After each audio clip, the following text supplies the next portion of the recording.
So tatagalogin ko na ito pagsalita. So naliligo ako ngayon anak guys ba. Ganyan maligo para so pinapaspasan ko na lang. Tapos nag-ilis na ako dyan ba. Kukuha ako ng mga sanina at short para mag-ilis ba. Ilis, ganyan lang mag-ilis. So ang paa. Tapos sa kabilang paa, ganyan ba. Tapos ihikot yan para hindi mahubo ba, mahubo. Tapos isuot yan ang yellow na t-shirt. Ganyan magsuot.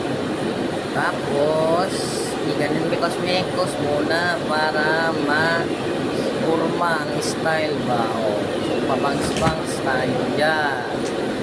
So anong gagawin? Tapos magsuklay tayo. Matrapuhan mo ng ulo kasi mababasa pa yan eh. Hindi yan nauuga para ang buhay ay ganyan sana ulo. So maglusyo tayo ng kamot at tiil ba, tiil.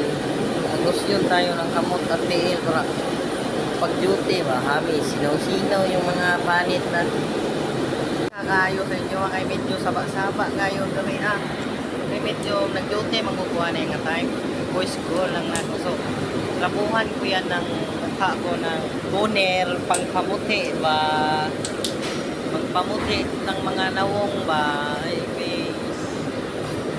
Tapos sa salamin yan ang ginamit ko dyan brilliant para maghamis ng nawong ba o, ganyan lang magtrapo.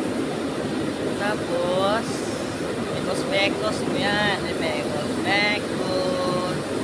Ganyan, mag-mekos. So, naliig. Kapilit mo yan ng liig. Para mas maganda, masinaw.